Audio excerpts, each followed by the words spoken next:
Hujan turun deras membasahi jalanan berbatu kota tua, menyalakan kilau lampu jalan yang temaram seperti kenangan-kenangan yang tak mau padam. Jakarta tahun 1970 adalah kota yang menggeliat antara kemewahan dan kehancuran, tempat suara knalpot bercampur dengan detak ketakutan. Disinilah Johnny Indo, pria berwajah campuran dengan sorot mata yang selalu siap menyala, melangkah perlahan di bawah payung gelap malam. Ia tidak terburu-buru, orang seperti dirinya tidak pernah perlu terburu-buru. Setiap langkahnya membawa bayangan masa lalu yang terus mengejarnya. Tak ada yang tahu persis dari mana Johnny berasal. Ada yang bilang ia anak pelaut Belanda yang terdampar, ada yang bilang ia kabur dari sekolah seminari, ada pula yang yakin ia dibentuk oleh jalanan itu sendiri. Namun satu hal pasti, ketika namanya disebut, orang akan menurunkan suara mereka. Johnny punya reputasi yang membuat banyak preman sekalipun memilih menepi. Bukan karena brutal, bukan. Justru karena ia terlalu tenang, terlalu cerdas, dan terlalu sulit ditebak. Malam itu, ketika Johnny melewati gang sempit dekat Pasar Intan, ia mendengar suara teriakan tertahan. Bukan teriakan panik, tapi jeritan orang yang tahu bahwa tak ada seorang pun yang akan menyelamatkannya. Dalam gelap, terdengar suara tubuh dipukul keras, logam mengenai daging. Johnny berhenti, menimbang. Sejenak ia ingin mengabaikan, masalah orang lain bukan urusannya, tapi sesuatu dalam dirinya tidak bisa menahan rasa penasaran. Ia menyelipkan tubuhnya ke gang itu. Cahaya lampu neon kedai remang-remang memijat dinding basah. 3 orang preman sedang memukuli seorang pedagang tua yang berusaha melindungi tas kecil di dadanya. Johnny memandang adegan itu tanpa emosi, seperti menonton film yang pernah ia tonton ratusan kali. Namun ketika salah satu preman menginjak wajah si pedagang, Johnny mendekat. "Berisik sekali kalian," ucapnya datar. Hanya 2 kata, tetapi cukup membuat ketiganya menoleh dengan wajah ketakutan yang terlambat muncul. Pertarungan itu berlangsung cepat, terlalu cepat untuk mata manusia biasa. Johnny tak memiliki otot sebesar tukang pukul, tapi gerakannya presisi, seperti seseorang yang tahu letak kelemahan setiap tubuh manusia. 1 pukulan di rahang, 1 tendangan di lutut, 1 hantaman siku ke tengkuk. Dalam hitungan detik, ketiga preman itu tergeletak. Pedagang tua itu terbelalak, tak percaya seseorang bisa menyelamatkannya secepat itu. Tapi sebelum ia sempat berterima kasih, Johnny sudah berbalik pergi. Namun langkah Johnny terhenti oleh suara yang lama tak ia dengar. "Masih suka bermain hero, Joe?" Suara itu dalam, kasar, dan penuh ironi. Dari ujung gang, seorang pria bertubuh tegap dengan jaket kulit usang muncul. Cahaya lampu memantulkan wajahnya, wajah seseorang dari masa lalu yang semestinya sudah terkubur. Rigo, dulu sahabat, lalu rival. Sekarang entah apa. Johnny mengembuskan napas perlahan. Malam itu baru saja menjadi jauh lebih rumit. Rigo berjalan mendekat dengan langkah percaya diri, seakan hujan dan malam tunduk padanya. "Jakarta berubah, Joe. Tapi kau tetap saja keras kepala," katanya sambil tersenyum miring. Johnny tak membalas senyum itu. "Apa maumu?" tanyanya pendek. Rigo tidak menjawab langsung. Ia mengeluarkan sebatang rokok, menyalakannya, lalu dari kepulan asap ia mengucapkan kata yang mengubah arah hidup Johnny. "Aku punya pekerjaan untukmu, bersama kelompok Pachinko." Hening menggantung di antara mereka seperti kabut yang enggan pergi. Johnny menatap Rigo, mencoba membaca niat di balik senyumnya. Ia tahu satu hal, Pachinko bukan kelompok kriminal biasa. Mereka bukan hanya preman, mereka adalah sistem bawah tanah yang terorganisir dan tak pernah gagal. Johnny bisa saja menolak, tetapi kata-kata Rigo menyentuh bagian dirinya yang selama ini ia tekan, bagian yang merindukan tantangan, strategi, dan permainan berbahaya. Hujan terus turun, seakan memberi tanda bahwa malam itu adalah awal dari sesuatu yang tak akan bisa ia hentikan lagi. Rigo membawa Johnny melewati lorong belakang yang mengarah ke sebuah gudang tua di pinggir kota tua. Dari luar tampak seperti bangunan yang nyaris roboh, tetapi di dalamnya terdengar suara mesin, dentingan logam, dan percikan listrik. Begitu pintu besi dibuka, aroma oli dan asap rokok menyambut mereka. Johnny memperhatikan sekeliling, ruangan itu adalah markas tersembunyi yang tak mungkin dimiliki sembarang kelompok kriminal. Rigo menoleh dengan tatapan yang mengatakan, "Lihatlah, dunia sudah berubah." Di dalam gudang, 3 orang menoleh ketika Johnny masuk. Seorang perempuan berambut hitam sebahu dengan tatapan tajam berdiri sambil membersihkan pistol kecilnya, Lena, penembak jitu yang terkenal karena tidak pernah meleset. Di sudut lain, Seorang pria gemuk berkacamata sedang membongkar komponen brankas portable. Koko, teknisi pembobol terbaik yang bahkan polisi pun gerah mendengarnya disebut. Sementara seorang lelaki kurus dengan syal merah duduk dekat mobil sedan hitam, mengutak-atik mesin. Ben, sopir pelarian yang dikenal sebagai setan jalanan. Mereka menatap Johnny bukan dengan rasa hormat, melainkan rasa ingin tahu. Rigo mengumumkan tanpa basa-basi, mulai malam ini, Johnny bergabung dengan kita. Reaksi yang muncul tidak seragam. Lena mengangkat alis, Koko menghentikan pekerjaannya, sementara Ben menyipitkan mata penuh ketidakpercayaan. Johnny merasakan suasana tegang yang menggantung, namun ia tetap berdiri tenang, seolah tak peduli pandangan siapapun. Rigo tahu apa yang dipikirkan mereka, karena ia menambahkan, kalau kalian ragu, ingat satu hal, dia satu-satunya orang yang pernah membuatku kalah. Seisi gudang mendadak hening.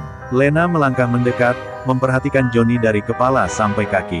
Kau terlihat seperti masalah, katanya pelan namun jelas. Johnny tersenyum tipis untuk pertama kali malam itu. Masalah biasanya lebih menarik daripada solusi, balasnya. Di balik ketegangan, ada percikan rasa saling menghormati yang samar. Namun Ben masih memandang Johnny dengan sinis. Rigo bilang dia legenda. Aku tidak percaya legenda sampai kulihat sendiri yang ia lakukan, gumamnya sambil melirik ke arah sedan hitam yang sedang ia rakit ulang. Rigo kemudian membuka peta besar di atas meja. Peta itu menampilkan jalur distribusi emas ilegal yang selama bertahun-tahun dilindungi sindikat.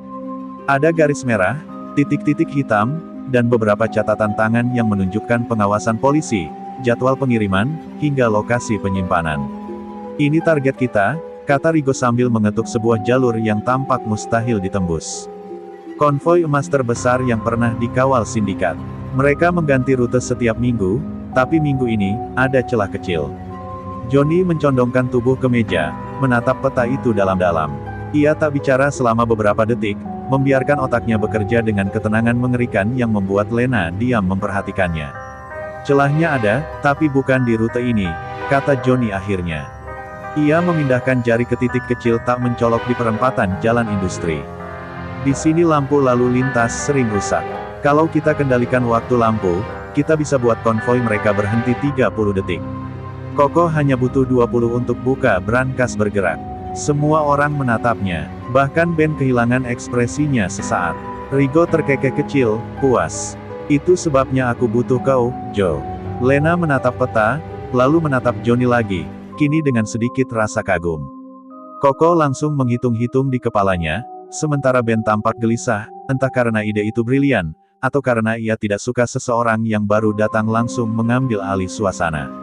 Gudang itu berubah dari tempat yang tegang menjadi ruang yang penuh adrenalin.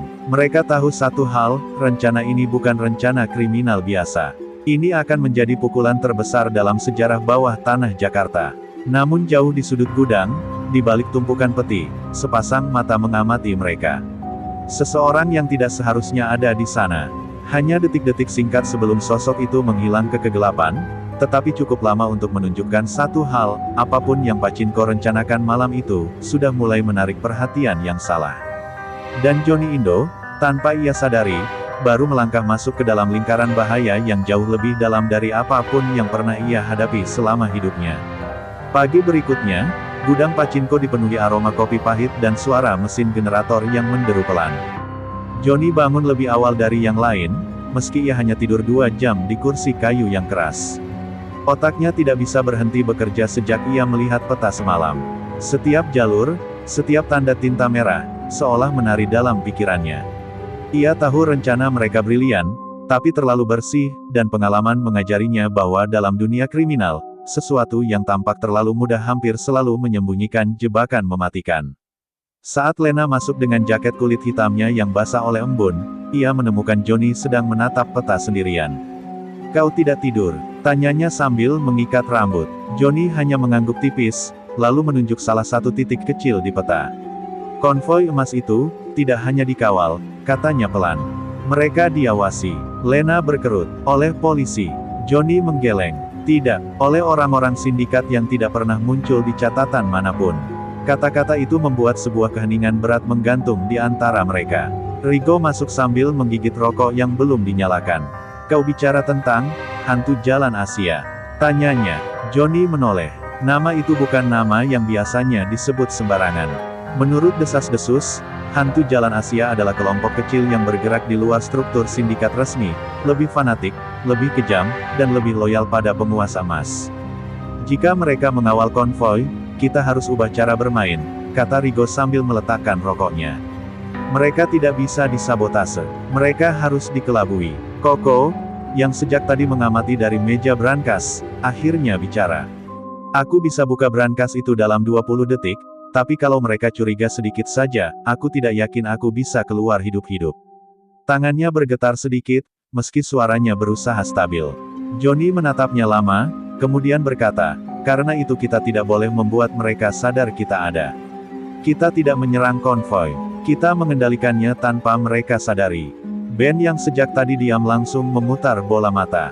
Dan bagaimana menurutmu kita akan melakukan itu? Telepati. Johnny menekan jarinya ke peta, tepat pada jalur listrik yang terhubung ke persimpangan utama. Lampu lalu lintas di sini terhubung ke panel listrik lama. Banyak kabel rusak, tapi alirannya masih bisa diatur. Jika kita kendalikan waktu lampu, kita bisa buat konvoi berhenti tanpa terlihat dipaksa. Seolah-olah itu hanya kesalahan teknis. Koko mendekat dan memeriksa catatan Johnny. Jika aku pasang pengendali kecil di dalam panel ini, aku bisa memanipulasi lampunya dari jarak jauh, katanya dengan suara bergetar antusias. Itu gila, tapi mungkin. Ben menghela napas panjang. Baiklah, lampu bisa dihentikan. Tapi bagaimana dengan mereka yang berada dalam mobil pengawal? Mereka akan melihat kita. Kita bukan hantu, Joe. Johnny tidak menjawab. Ia berjalan ke belakang gudang dan membuka sebuah kain penutup besar. Di baliknya adalah sebuah truk kecil tua dengan lambang perusahaan logistik palsu di sisinya. Kita menyamar sebagai petugas teknis lampu jalanan. Mereka tidak akan mencurigai pekerja kota, jelasnya. Lena tersenyum tipis. Kau benar-benar tidak suka. Rencana sederhana, ya. Rigo mendekat dan meletakkan tangan di bahu Johnny. Kau membawa sesuatu yang Pachinko butuhkan. Tapi dengar ini baik-baik, begitu kita mencuri emas itu, akan ada perburuan besar-besaran. Hantu Jalan Asia tidak mengenal ampun. Johnny mengangguk perlahan. Aku tahu, jawabnya, tapi aku tidak mencari kemenangan. Aku mencari kesempatan. Kata-kata itu membuat semua orang terdiam. Ada sesuatu dalam nada suara Johnny, sebuah luka lama yang tidak pernah benar-benar tertutup, yang membuat mereka sadar bahwa bagi Johnny, rencana ini lebih dari sekadar perampokan. Ketika briefing selesai, sesuatu bergetar di udara seakan menandai dimulainya langkah berbahaya mereka. Namun tak ada yang menyadari bahwa seseorang sedang mendengarkan dari luar gudang, bersembunyi di balik tumpukan kontainer, menyalakan rokok pelan. Asapnya melayang samar, dan sepasang mata itu menyipit dengan senyum kecil.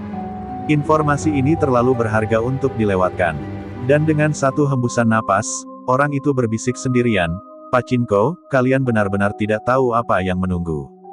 Gudang Pachinko berubah menjadi arena latihan yang menegangkan. Pagi itu, langit masih pucat ketika Rigo menutup pintu besi besar dan berkata, mulai hari ini, kita berlatih seakan nyawa kita dipertaruhkan. Suara itu menggema keras, membuat Johnny, Lena, Ben, dan Koko saling mengangguk tanpa protes. Mereka tahu operasi ini bukan sekadar pencurian. Ini adalah perang melawan musuh yang tak tampak, musuh yang mengintai mereka bahkan sebelum rencana dimulai. Johnny memimpin latihan dengan ketelitian yang membuat semua orang waspada. Ia membuat simulasi konvoi, 2 mobil pengawal, 1 mobil utama pembawa emas, dan jalur sempit yang mereka buat menggunakan peti-peti kayu. Kita hanya punya 30 detik sejak lampu padam sampai mobil berhenti penuh, katanya. Jika salah satu dari kalian terlambat 1 detik saja, konvoi tidak akan pernah berhenti, dan kita akan mati ditembak sebelum sempat mengerti apa yang terjadi. Kata-kata itu meluncur tanpa dramatisasi, justru itulah yang membuatnya lebih menakutkan.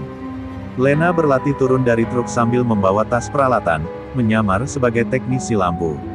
Namun ia selalu bergerak dengan tegang, seolah merasakan mata tak terlihat mengawasinya. Setelah latihan ketiga, ia menghampiri Johnny.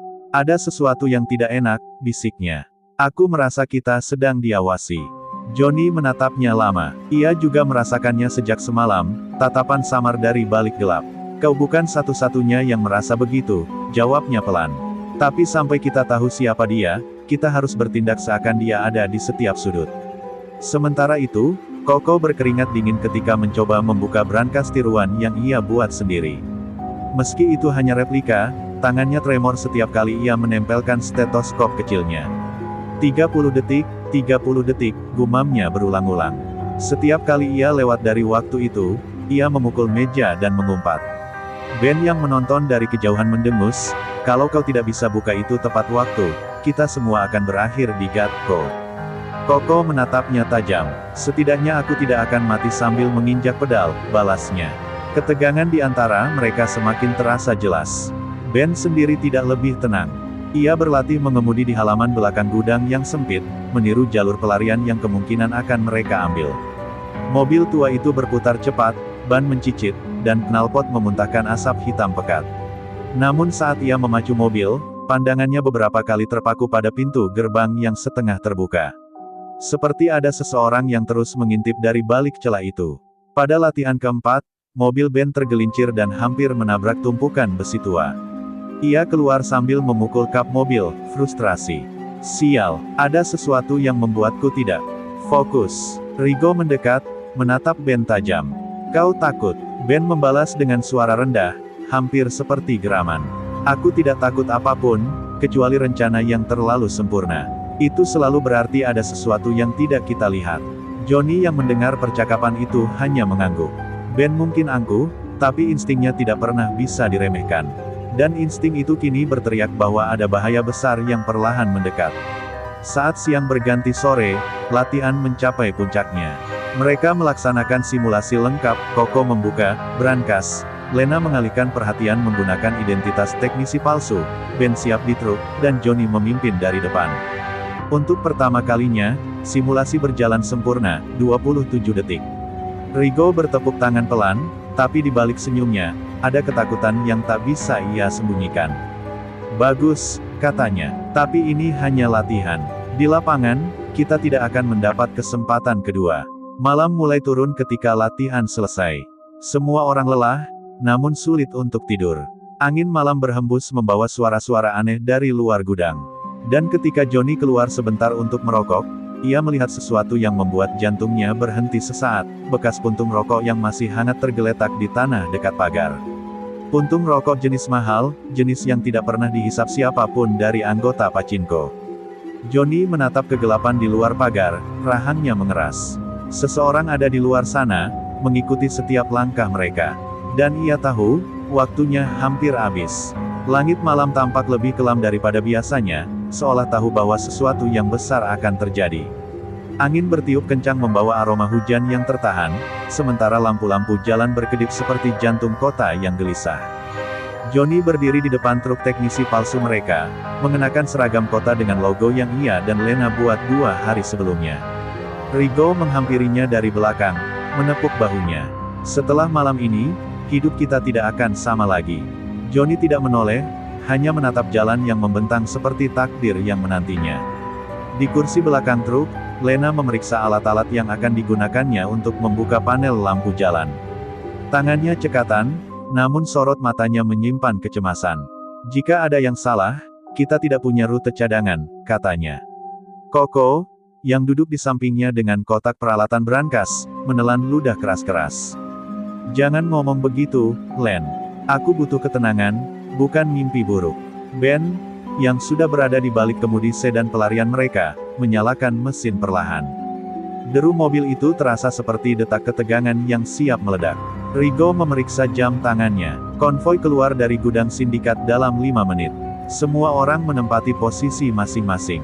Johnny masuk ke truk bersama Lena, sementara Rigo dan Koko mengikuti di belakang menggunakan sepeda motor tua dengan lampu dimatikan.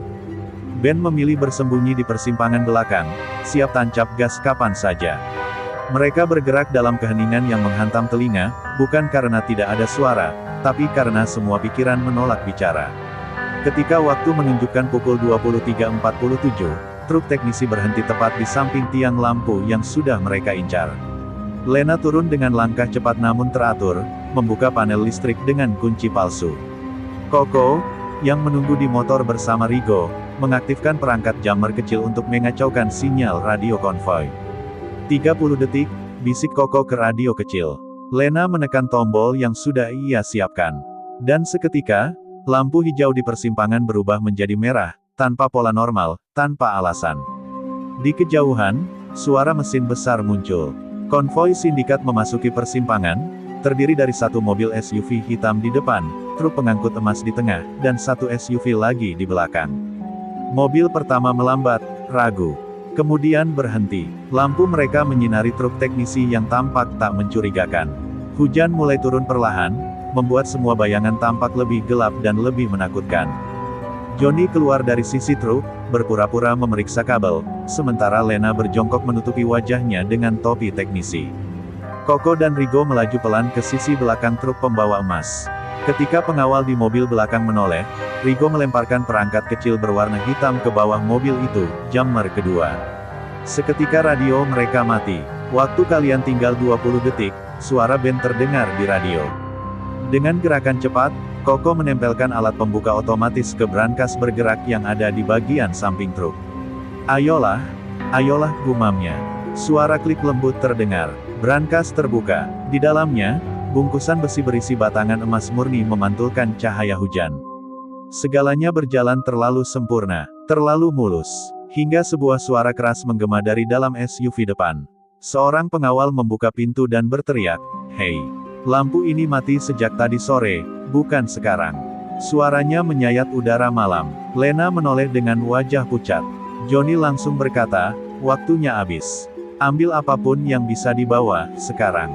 Dalam detik yang sama, pengawal belakang keluar sambil menodongkan senjata. Rigo menghantamnya dengan gagang pistol, tapi suara tembakan pertama sudah pecah. Ledakannya memecah malam, memutus semua ilusi keheningan. Ben, yang sejak tadi menunggu, melihat kekacauan itu terjadi. "Pergi, sekarang," teriaknya lewat radio. Rigo membantu Coco menyeret tas berisi emas ke motor, sementara Lena berlari ke truk. Johnny menutup panel listrik dan melompat ke kursi penumpang. Sirene sindikat terdengar di kejauhan, mereka diperingatkan. Dalam satu gerakan yang hampir mustahil, Ben menyalakan mobilnya dan melesat keluar dari bayangan, menabrak SUV belakang untuk membuka jalan. Malam itu pecah menjadi kekacauan penuh adrenalin dan ledakan.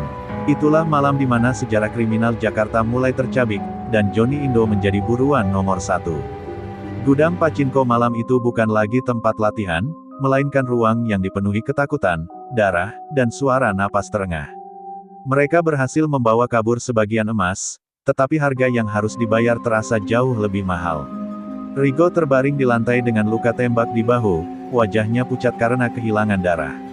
Coco masih gemetar sambil memegang tas berisi batangan emas, sementara Lena mondar-mandir seperti binatang yang terpojok. Johnny berdiri di tengah ruangan, matanya memeriksa setiap detail. "Ada sesuatu yang salah," katanya dengan suara rendah. "Mereka tidak mungkin bereaksi secepat itu, kecuali seseorang membocorkan rencana kita." Perkataan itu membuat udara di gudang seolah membeku. Lena berhenti berjalan. Coco memegangi kepalanya. Ben yang baru saja kembali setelah membuang mobil pelarian, berhenti di depan pintu sambil menghela napas kasar. "Apa maksudmu, Joe?" tanyanya. Johnny menatap semua orang satu persatu. "Kita merencanakan operasi ini dalam ruang tertutup. Tidak ada yang tahu selain kita. Tapi konvoi sindikat tampak siap." Suaranya terputus sejenak, kemudian kembali terdengar dingin. "Ada pengkhianat di antara kita." Wajah Coco langsung memucat. "Johnny, jangan lihat aku. Aku bahkan takut buka brankasnya." Ben mendengus sambil menepis udara. Tentu saja bukan si tukang gemetar ini. Ia terlalu panik untuk jadi mata-mata. Lena mengalihkan pandangannya pada Ben. "Kalau begitu siapa? Kau?" Ben langsung menatap tajam. "Jangan asal tuduh, Lena. Aku mempertaruhkan nyawaku buat kalian semua." Suaranya meninggi, tapi goyah, seperti ada sesuatu yang ia sembunyikan. Rigo, yang sebelumnya pingsan, bergerak pelan. Dengan suara serak ia berkata, "Ada seseorang yang sudah lama membuntuti kita, aku melihat bayangan." Itu beberapa hari sebelum latihan. Semua kepala menoleh padanya. "Siapa?" tanya Johnny cepat. Rigo terdiam sejenak, menahan rasa sakit. "Arman, si rubah." Nama itu membuat semua orang saling menatap ngeri. Arman, informan sindikat, mantan anggota Pachinko yang lari setelah mencuri uang kelompok itu bertahun-tahun lalu. Jika ia kembali, itu hanya berarti satu hal, balas dendam. Lena menghantam meja dengan tinjunya. Kalau Arman terlibat, berarti ia tahu semua pola kita. Dia tahu cara kita berpikir. Johnny mengangguk, dan ia tidak akan bekerja sendirian. Ia pasti merekrut seseorang dari luar, atau lebih buruk, dia sudah menyusupkan orang ke dalam.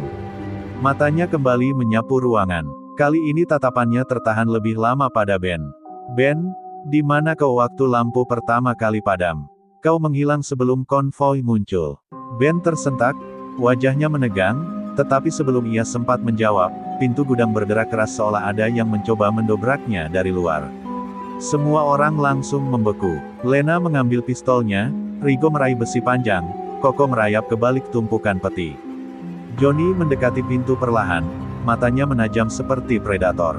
Ketika pintu itu terbuka sedikit, kertas kecil dilemparkan ke dalam dan jatuh tepat di depan kaki Johnny. Tidak ada suara lain, hanya langkah kaki menjauh. Setelah memastikan tidak ada yang mengintai, Johnny mengambil kertas itu.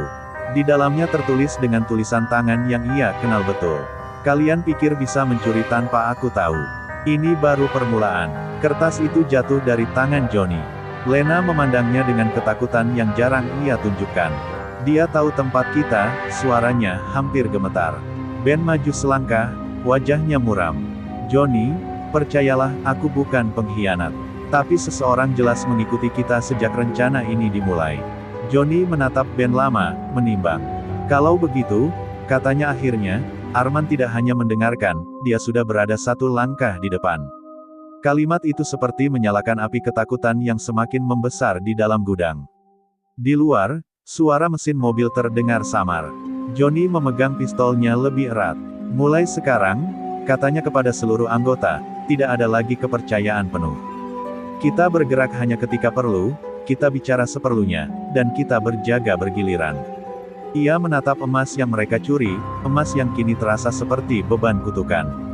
Arman menginginkan ini, dan dia tidak akan berhenti sampai salah satu dari kita mati. Malam itu, di dalam gudang kumuh Pachinko, bukan hanya emas yang tersimpan, tetapi juga rasa takut yang membelenggu semua orang. Perburuan sudah dimulai, dan pengkhianatan tinggal menunggu momen berikutnya untuk meledak. Malam itu, hujan turun dengan deras seakan ingin menenggelamkan Jakarta. Ketika Johnny membuka sedikit pintu gudang untuk memastikan keadaan sudah aman, ia justru melihat bayangan mobil hitam tanpa plat mundur perlahan di ujung gang. Pandangannya langsung dingin. Mereka masih mengawasi, gumamnya. Tanpa membuang waktu, ia memberi isyarat kepada yang lain. Kita keluar sekarang. Pisah jadi dua kelompok. Jangan pakai rute biasa. Dengan cepat Johnny, Ben, dan Rigo bergerak keluar dari pintu samping, sementara Lena dan Koko membawa emas lewat jalur belakang. Begitu kaki Johnny menyentuh aspal gang yang tergenang, suara mesin meraung keras dari kejauhan. 3 motor mengejar dengan lampu dimatikan, namun siluet mereka terlihat jelas di tengah hujan. Mereka kirim pengejar, teriak Ben. Rigo yang masih kesakitan menahan luka tembak hampir tersungkur, tetapi Johnny menarik kerahnya dan memaksanya berlari. Motor-motor itu semakin dekat, suara knalpotnya memantul di dinding gang sempit seperti geraman binatang liar yang lapar. Johnny dan 2 orang lainnya berbelok tajam ke gang kecil yang hanya muat 1 orang. Pengendara motor pertama mencoba mengikuti, tapi motornya tersangkut di antara tembok. Pengendara kedua turun dan mengejar mereka dengan berjalan kaki. Lari terus, perintah Johnny, sambil menoleh dan menendang kaleng besi besar ke arah pengejar itu. Kaleng itu memantul dan menabrak wajah si pengejar, memberi mereka beberapa detik untuk bergerak lebih jauh. Tapi detik itu terasa sia-sia ketika suara tembakan tiba-tiba meledak dari belakang. Ben berteriak saat peluru melesat dan menggores lengannya. Ia terjatuh menghantam lantai basah. Johnny langsung berbalik, membidik dengan pistolnya, memanfaatkan bayangan tembok sebagai perlindungan. Ketika si pengejar berlari ke arah mereka, Johnny menembak lampu neon di atas gang. Pecahan kaca dan percikan listrik jatuh, membuat cahaya mati total. Gang pun menjadi gelap gulita. Ayo, Johnny menarik Ben berdiri. Dalam kegelapan, mereka bisa mendengar si pengejar mengumpat, kebingungan mencari arah. Sementara itu, Lena dan Koko yang membawa emas bergerak melalui gang belakang yang lebih luas. Tetapi sebuah mobil hitam lain muncul tiba-tiba, memblokir jalan keluar. Lampunya menyala terang, menyilaukan mereka berdua. Koko panik dan hampir menjatuhkan tas emas, namun Lena meraih pistol dari balik jaketnya. "Pegang tasnya, jangan lepas," teriaknya. 3 orang keluar dari mobil, bersenjata lengkap. Lena tahu, ini bukan peringatan. Ini eksekusi. Ia menarik pelatuk, dan pertempuran kecil pecah di tengah hujan deras. Koko berlari mengikuti Lena yang mundur sambil menembak. Tembakan beruntun memecah keheningan malam, sementara air hujan menamparkan wajah mereka tanpa ampun.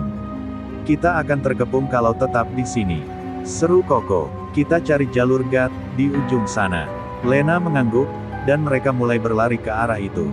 2 peluru hampir mengenai Koko, salah satunya merobek tasnya, membuat beberapa batangan emas terlempar ke tanah. Ia ingin mengambilnya, tetapi Lena berteriak, "Tinggalkan. Nyawa dulu." Dengan perasaan perih, Koko dipaksa berlari tanpa menengok ke belakang. Di sisi lain gang, Johnny, Ben, dan Rigo berhasil mencapai perempatan kecil. Tetapi saat mereka hendak keluar ke jalan utama, mobil hitam pertama tiba dengan kecepatan tinggi, memotong jalan mereka. Dari dalam, seseorang membuka jendela dan menodongkan senjata otomatis. Tiarap, Johnny mendorong Ben dan Rigo ke tanah, lalu berguling ke balik tembok. Tembakan bertubi-tubi menghantam dinding, memecahkan batu bata dan membuat pecahan beterbangan. Rigo menjerit saat serpihan menancap di kakinya. "Mereka tidak ingin menangkap kita," kata Ben dengan suara tercekik. "Mereka ingin menghabisi kita semua." Ketika tembakan berhenti sesaat, Johnny menarik napas panjang, lalu menatap kedua kawannya. "Ini bukan lagi soal emas," katanya pelan, tetapi tegas. "Arman ingin kita lenyap." Ben mengangguk, wajahnya basah oleh hujan dan darah. "Apa rencanamu, Joe?" Johnny menatap ke kedua ujung gang yang kini dipenuhi musuh, lalu berkata, "Kita pecahkan perangkap ini.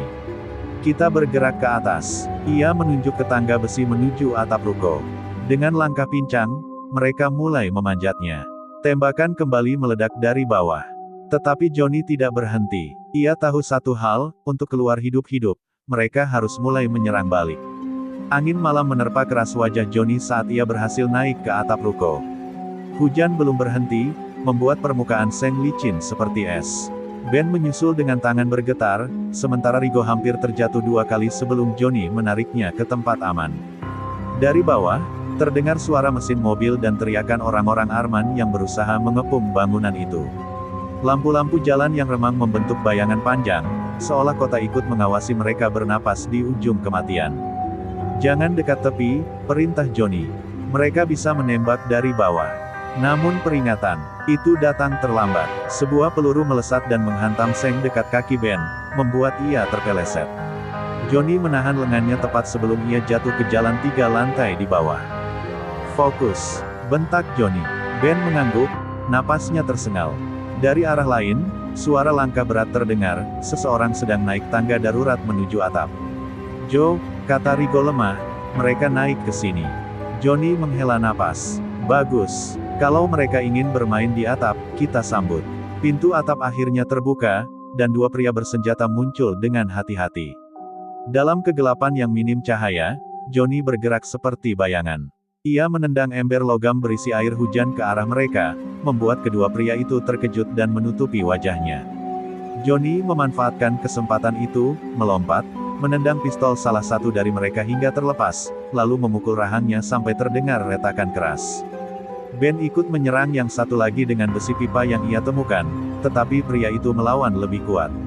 Setelah duel singkat, Ben berhasil menghantam kepalanya hingga terjatuh tak sadarkan diri. Namun kemenangan kecil itu tidak bertahan lama. Dari atap ruko seberang, muncul 3 sosok lain. Mereka melompat dari bangunan satu ke bangunan lain, mendekat cepat seperti pemburu malam. "Mereka sudah latihan parkour apa bagaimana?" keluh Ben, masih terengah. Johnny memerhatikan siluet mereka, gerakan mereka rapi, terkoordinasi. "Ini bukan anak buah biasa," gumamnya. "Ini tangan kanan Arman." Hujan makin deras, membuat jarak pandang kabur, tetapi Johnny tahu satu hal, mereka harus bergerak sekarang sebelum terkepung sepenuhnya. Ke arah timur, Johnny menunjuk deretan ruko yang saling terhubung oleh jembatan besi kecil. Mereka berlari, meski Rigo hampir terseret oleh licinnya atap. Salah satu pengejar melompat ke arah Johnny dan nyaris menebasnya dengan pisau besar. Johnny merunduk, lalu mendorong pria itu dengan tubuhnya. Pria itu terpeleset dan jatuh berguling, berhenti hanya beberapa sentimeter dari tepi atap. Gila, mereka benar-benar ingin kita mati. Ben menjerit ketika dua pengejar lain mendekat dengan kecepatan mengerikan. Mereka berhasil mencapai jembatan besi, tetapi di tengah jalan, dua sosok hitam muncul dari sisi kanan, menunggu mereka. Kita dijebak, ucap Rigo, putus asa. Johnny menatap kiri kanan, menghitung dalam detik. Jembatan itu sempit, dan mereka berada tepat di tengah. Hanya ada satu pilihan, bertarung. Bersiap, kata Johnny pelan. Dua pria itu menyerang. Pisau berkilat di bawah sorot lampu.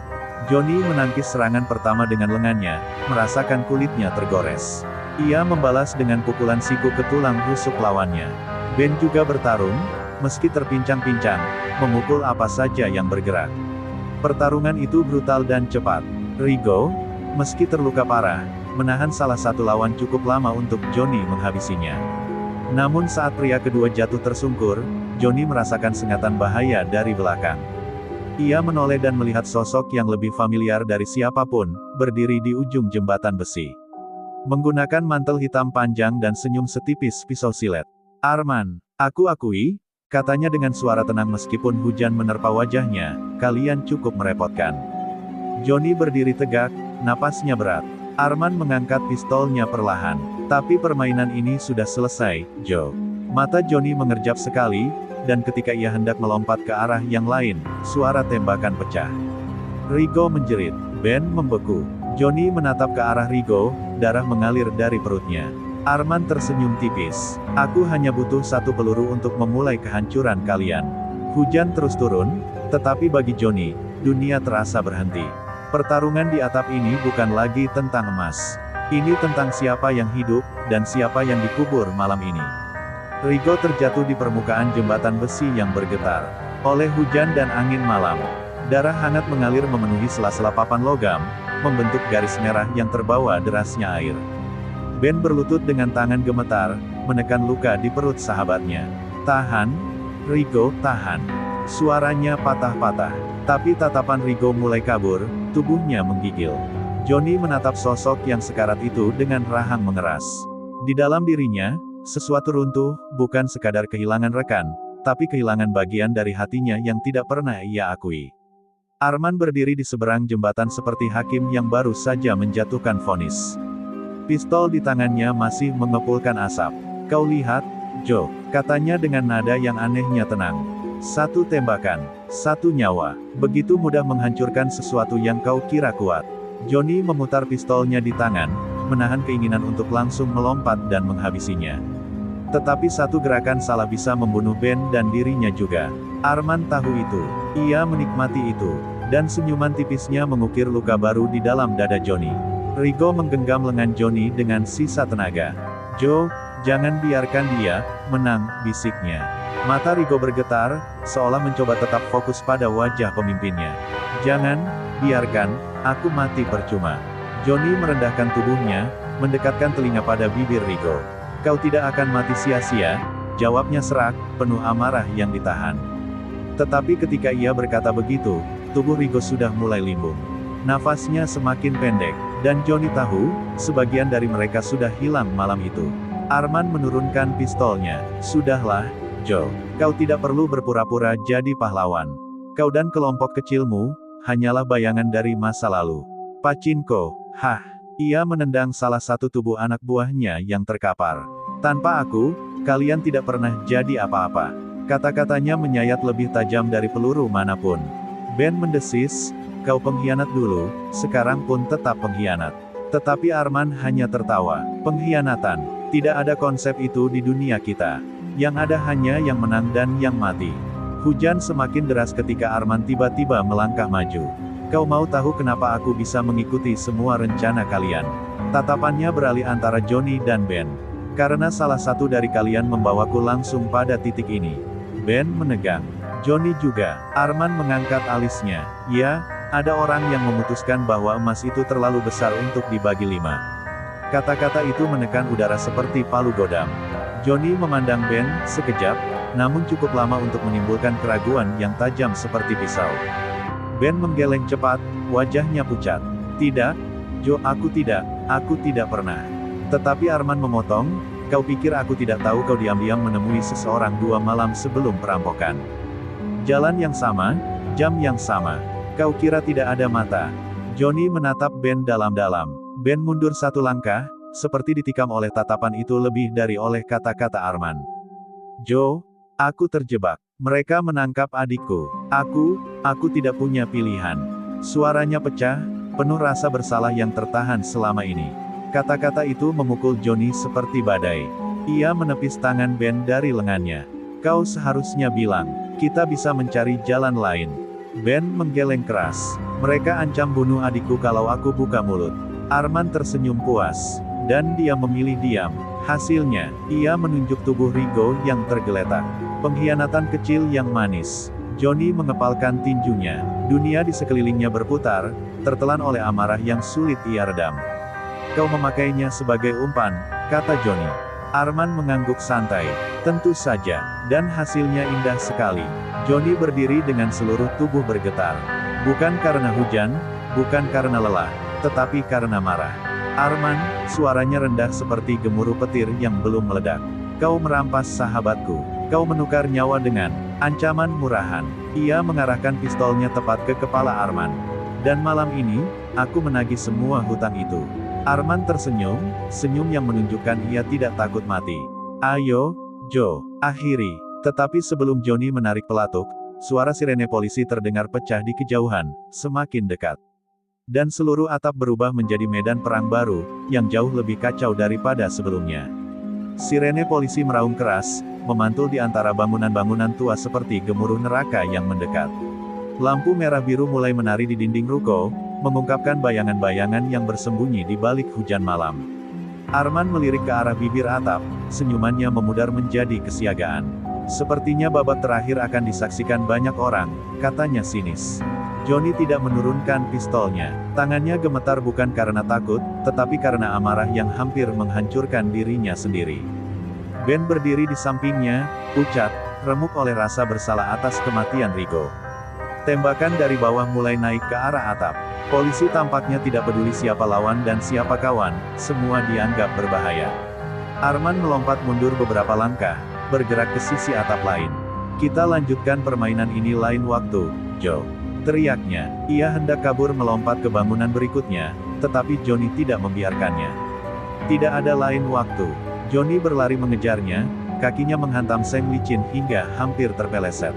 Ben juga bergerak, meski dengan langkah terpincang, mengikuti Johnny dalam keputusasaan mutlak. Ketika Arman mencapai tepi atap dan hendak melompat, Johnny meluncur seperti petir dan menabraknya. Keduanya terjatuh, berguling keras di atas permukaan logam basah. Pistol Arman terlepas, tergelincir hingga hampir jatuh ke jalan. Mereka berdua bergulat dalam hujan deras, tinju menghantam wajah, siku menghantam tulang rusuk. Kau selalu jadi pecundang, Joe. Teriak Arman saat memukulnya. Johnny membalas dengan meninju rahangnya, keras. Tapi aku tidak pernah menjual saudara sendiri. Dan kata-kata itu mengguncang Arman lebih keras daripada pukulan manapun. Arman berusaha meraih pisau kecil di pinggangnya, tapi Johnny menahan tangannya. Mereka berguling ke tepi atap, hanya 10 cm dari kehancuran. Hujan menambah licin segalanya. Johnny menekan tubuh Arman ke bawah. Namun tepat ketika ia mengangkat tangan untuk serangan terakhir, Arman menyeringai. Lihat dirimu, Joe, kau sama sepertiku. Kau hanya butuh satu alasan untuk membunuh. Kata-kata itu menusuk Johnny. Dalam sekejap, ia melihat bayangan dirinya, bukan pahlawan, bukan penjahat, tetapi pria yang kehilangan terlalu banyak dan terjebak dalam lingkaran balas dendam. Tepat saat Johnny ragu, Arman menendang lututnya dan berusaha bangkit.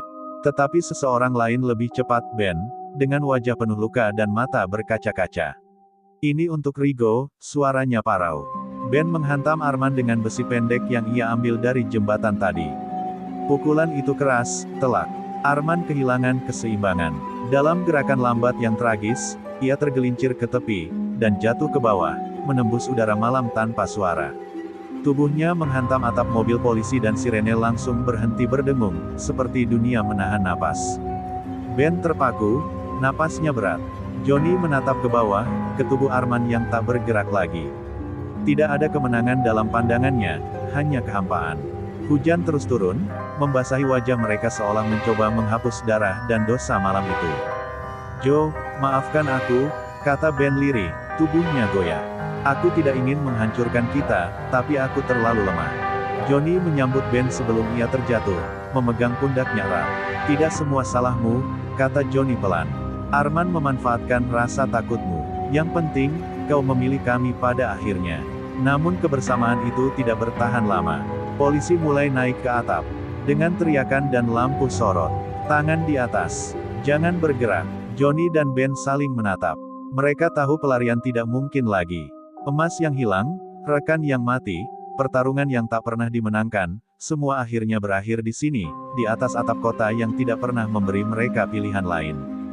Johnny perlahan mengangkat tangannya, menyerah pada malam yang menutup kisahnya. Ben melakukan hal yang sama, meski wajahnya tampak lebih hancur daripada siapapun. Saat diborgol dan dibawa turun, Johnny menoleh sekali lagi ke atap tempat Rigo menghembuskan napas terakhir.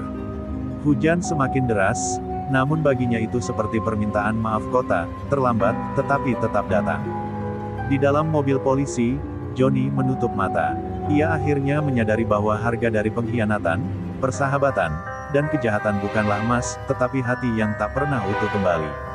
Dan ketika mobil bergerak menjauh, Jakarta tetap berdiri dengan lampu-lampu yang berkelip, kota yang tak pernah tidur, dan tak pernah mengingat nama-nama yang hilang di dalam gelapnya.